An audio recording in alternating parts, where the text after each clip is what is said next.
Indeed, that book, here's a copy of it, turned up in the Courier yesterday. It is out now, and they're doing this deal too, I think, at the Centrist. You can buy 3 copies at a discounted price and then give them away for Christmas. And I'm going to do, as we did with the original book, we are going to give you readings of this book by David Cohen with Rebecca Keillor. And it's a different sort of book. It is an unauthorized biography where David Cohen, who's a very good writer, has looked back on the career of Jacinda Ardern, but it's a full analysis in a lot of ways. And I want to read, my first reading today is going to be from the foreword, which gives you a taste of what the book is. And we're going to go through this. I'll just decide how this goes and what your reaction to it is. We may not have the wonderful stories about kids shitting their pants in Murupara, but I'm sure it'll have other amazing stuff in it. But here, we'll go to page 11. We remember her style of governing, the tragedies that occurred on her watch, sung completely out of the blue, others largely of her own making. The extraordinary role of the political dice she took during COVID, which effectively shut down the nation for nearly 2 years, leaving untold Kiwis stranded abroad, provoking cheers and jeers in equal measure.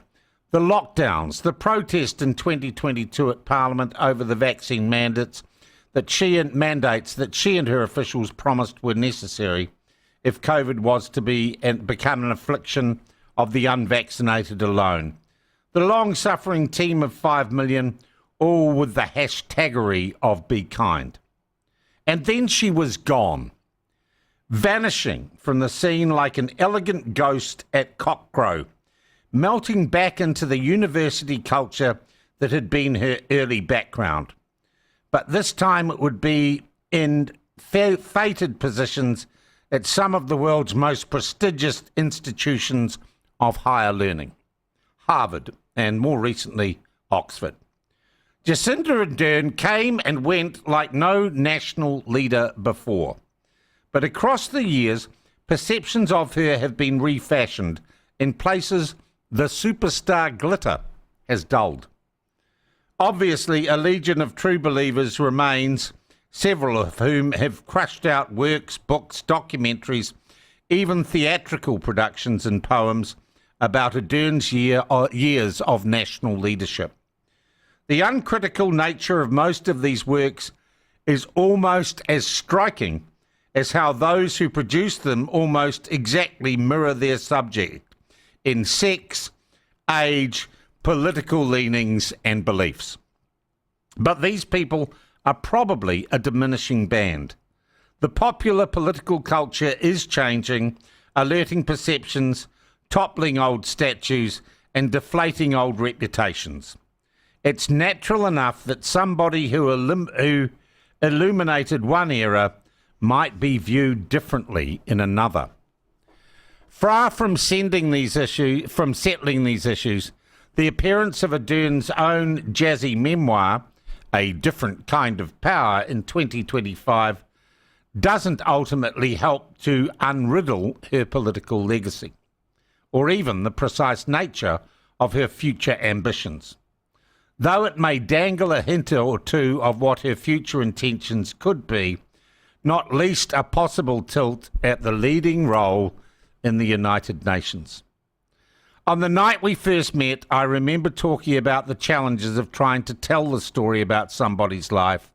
Is it even possible to penetrate the mind of another person, even the people closest to us, let alone those in public life?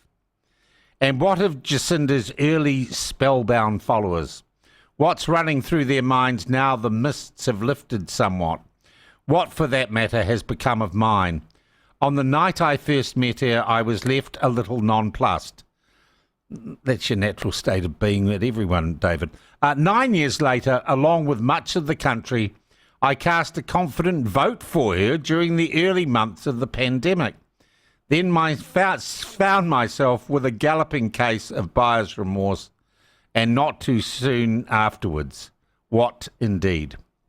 What follows, pieced together after interviews with scores of the people who knew her best, is an unvarnished attempt to unriddle the enigma behind that political smile. And I know that's a long reading, but I think it sets up brilliantly, and it's beautifully written. This is not AI. This is going to be a better read, and it rolls off my tongue so much more easily than the AI drivel that was her own book. And I think that passage sets up very well what David Cohen is going to do in this book. So we will, at about this time, about 9:30 every morning, we'll go through it, and I'll try and do this one because I get nice feedback on these book readings from you. We'll try and do it progressively and chronologically.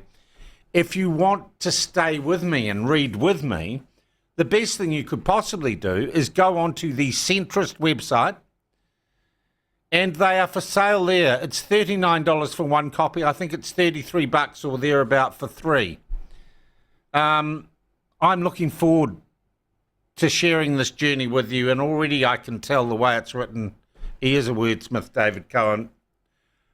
It's probably going to be more interesting than The Kid with the Shitty Pants in Murupara. And I don't think ever he's going to mention how big Jacinda's ankles look in this book. So that is Jacinda, The Untold Stories, available through the Centrist website by David Cohen with Rebecca Kilo.